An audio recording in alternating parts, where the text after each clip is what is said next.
அனைவருக்கும் வணக்கம். இன்றைய ரத்தனியா கேஸ் அப்டேட். ஆகஸ்ட் 4.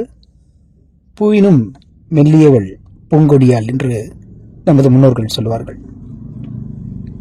அப்படிப்பட்ட மென்மையான ஒரு பெண்ணுடைய உள்ளத்தை பாதித்து அவளை ஒரு பெண்ணாக கூட அவளை நினைக்காமல் அவளை வன்கொடுமை செய்து சித்திரவதை செய்து அவள் அனுபவித்த கொடுமைகள் 15 நாட்களிலே ஒரு நாள் கூட அவளால் தூங்க முடியவில்லை என்று அவள் தன்னுடைய இறுதி வாக்குமூலத்தில் பதிவிட்டிருக்கிறாள். அதை பற்றி தாங்க இந்த பதிவில் அவங்க அப்பா சொல்றாரு. இந்த பதிவில் இந்த இன்டர்வியூவில் அவங்க கேட்குறாங்க, உங்களுடைய பெண் என்னென்ன கொடுமைகள் அனுபவித்தாள் என்று. உடல் ரீதியாகவும் உளவியல் ரீதியாகவும் கொடுமைகள் அனுபவித்ததை அவர் சொல்றார். அப்போ போஸ்ட்மார்ட்டம் நடப்பதற்கு முன்பு அந்த ரிப்போர்ட் தயார் பண்ணக்கூடிய அந்த அறையில் தன்னுடைய மனைவி ரத்தன்யாவுடைய தாயார் மருத்துவரிடம் பேசிக்கொள்வதை என்னால் காது கொடுத்து கேட்க முடியவில்லையே, என்னுடைய காதுகளிலிருந்து ரத்தம் வடிவது போன்று இருந்தது, என் உடலில் நெருப்பு எரிவது போல இருந்ததே என்று அவர் அதை வர்ணிக்கும் பொழுது நமக்கே மனது ரொம்ப தவிக்கிறது. எந்த பெண்ணுக்குமே இந்த மாதிரி நடக்கக்கூடாது. என்னுடைய பெண்ணுக்கு நடந்த கொடுமையினால் நான் மிகவும் துன்புற்று இருக்கிறேன் என்று சொல்லி வருத்தத்தை தெரிவித்தார். மேலும் வெந்த பொண்ணிலேயே மறுபடியும் காயம் ஏற்படுவது போல புலன் விசாரணை எப்படி நடந்தது, மருத்துவர்களும் மற்ற விசாரணையும். வழக்கு ஹைகோர்ட்டுக்கு வந்தது. ஹைகோர்ட்டுக்கு வந்த வழக்கு நீதிபதி கேட்கிறார், நீதியரசர் கேட்கிறார். இந்த வழக்கிலே முக்கிய ஆதாரமான போஸ்ட்மார்ட்டம் ரிப்போர்ட்டை அறிக்கையை நான் பார்க்க வேண்டும் என்று கேட்கிறார். அதை சமர்ப்பிக்கிறார்கள்.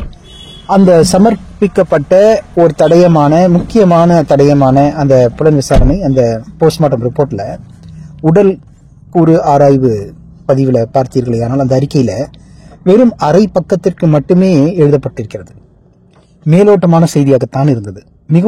மிகவும் கடுப்பான அந்த நீதி அரசர், இது என்னப்பா இது ரிப்போர்ட், இதை மறுபடியும் டீட்டெயில்டா செகண்ட் லெவல் ரிப்போர்ட், உடல் கூறு ஆராய்ச்சி இன்னும் கொஞ்சம் அறிக்கையை துரிதமாக செயல்பட்டு எனக்கு 2 வாரத்துக்குள்ளாக சமர்ப்பிக்க வேண்டும் என்று நீதியரசர் கேட்டிருக்கிறார். இந்த மாதிரி போலீஸ்காரர்களா யார் இதுக்கு பின்னாடி இதை மறைத்திருக்கிறார்கள் என்று திட்டவட்டமாக தெரியவில்லை. ஆனால் இதில் அரசியல் பலமும் பணமும் செல்வாக்கும் விளையாடி இருக்கிறது என்பது மட்டும் திட்டவட்டமான ஒரு இந்த வழக்கில் திருப்பு முனையாக அமைகிறது. இப்போ நீதியரசர் மேலும் இந்த மாதிரி ஹாஃப் பேக்ட் ரிப்போர்ட், அறிகுறை ரிப்போர்ட்டை நீதியரசருக்கு சமர்ப்பித்தீர்களானால் உங்கள் அனைவருக்கும் நான் சொல்லிக்கொள்வது ஒன்று மட்டும்தான். நிச்சயமாக இந்த உண்மைகள் எல்லாம் வெளியிலே வரும். டாக்டர்ஸ் எல்லாரையும் கூப்பிட்டு டைரக்டா ஜட்ஜ் விசாரிக்கக்கூடிய நிலைமை வருவதற்கான வாய்ப்பு இருக்கிறது. மக்களை ஏமாற்ற முடியாது, சோசியல் மீடியாவை ஏமாற்ற முடியாது.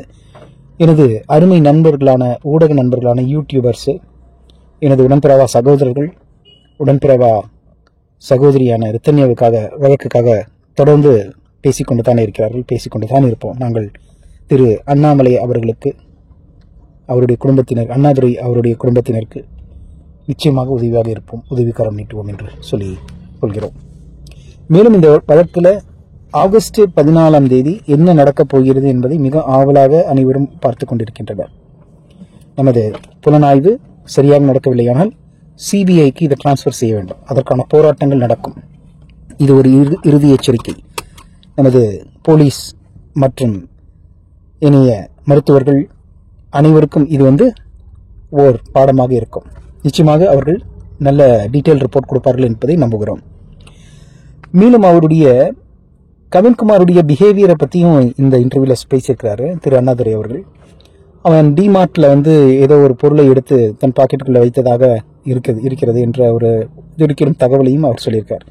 அதாவது அவன் ஒரு ரெகுலர் அஃபெண்டருங்க. இது மாதிரி விஷயங்கள் எல்லாமே திருட்டுத்தனம் பண்றது, ஒரு பெண்ணை வன்கொடுமை செய்கிறது, பல பெண்களுடைய தொடர்பு அவருடைய போன்ல இருக்கிறது, இது எல்லாமே ஒரு வெளிப்பாடான ஒரு உண்மைகள். அப்ப அவன் என்ன மாதிரியான கேரக்டர், என்ன மாதிரியான பிஹேவியர் பண்றான் அப்படிங்கிறது எல்லாருக்கும் தெரிஞ்சது.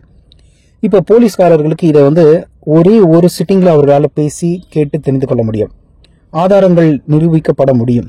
ஆனால் அவங்களுடைய இன்டென்ஷன் என்ன, அவங்களுடைய குறிக்கோள் என்ன என்பது மட்டும்தான் எனக்கு தெரியவில்லை. இப்போ நான் ஏற்கனவே சொன்னது போல சிபிஐக்கு மாற்றப்பட வேண்டும். மேலும் அவர்களுடைய அசெட்ஸ், அவருடைய பேங்க் அக்கவுண்ட்ஸ் எல்லாம் ஃப்ரீஸ் செய்யப்பட வேண்டும். கவின்குமார் அவர் குடும்பத்தினருடைய ஒரு பரிவர்த்தனையை எங்கேயுமே வந்து அனைத்தையும் முடக்கிவிட்டு அது வந்து பேங்க்ல இருக்கக்கூடிய டாக்குமெண்ட்ஸ்லாம் எடுத்து கோர்ட்டில் தாக்கல் செய்ய வேண்டாம். இதற்கான யார் யாருக்கு பரிவர்த்தனை போயிருக்குது எல்லாமே பார்த்து அவர்கள் எல்லாம் இந்த வழக்கில் உள்ள கொண்டு வரணும். அப்போ இது ஒரு திட்டவட்டமான இன்னொன்று வந்து ஒரு இருக்கிற விஷயம். நான் நேற்று தான் சொன்னேன், ஒரு வாரத்திற்கு முன்பாகவே அவர்கள் முன்ஜாமீனுக்கு பதிவு செய்திருக்கிறார்கள். அப்படி ஏன் பதிவு செய்ய வேண்டும் என்கின்ற கேள்வியையும் ஜட்ஜ் அவர்கள் நீதியரசர் கேட்க வேண்டும் என்று நான் தாழ்மையுடன் வேண்டிக் கொள்கிறேன். மேலும் அவங்களுடைய லை டெஸ்ட் என்கின்ற அளவில் தனித்தனியாக ஒவ்வொருத்தரையும் விசாரிக்க வேண்டும். லை டிடெக்டர் வச்சு ஒவ்வொருத்தரும் ஒவ்வொரு ஆன்சர் சொல்றாங்களா இல்லை, இதெல்லாமே புலன் விசாரணை சாதாரணமான விஷயம். அதை நான் சொல்றேன். போலீஸ் விசாரணை உண்மையாக இருக்க வேண்டும் என்று நினைத்தால் கவின்குமாரை தனியாக விசாரித்து எல்லா விஷயத்தையும் ஈஸியாக எடுக்க முடியும். அதே மாதிரி ஈஸ்வரமூர்த்தி, அவனுடைய தந்தையார், அவனுடைய தாயார் மூவரையும் தனித்தனியாக விசாரித்து எல்லா விஷயத்தையும் வெளியில எடுத்து அவர்கள் மூவரையுமே வந்து கடுங்காவலில் வைத்து இந்த கோர்ட்டுக்கான தேவையான வாக்குமூலத்தை புலன் விசாரணையில் கொண்டு வந்து இந்த வழக்கை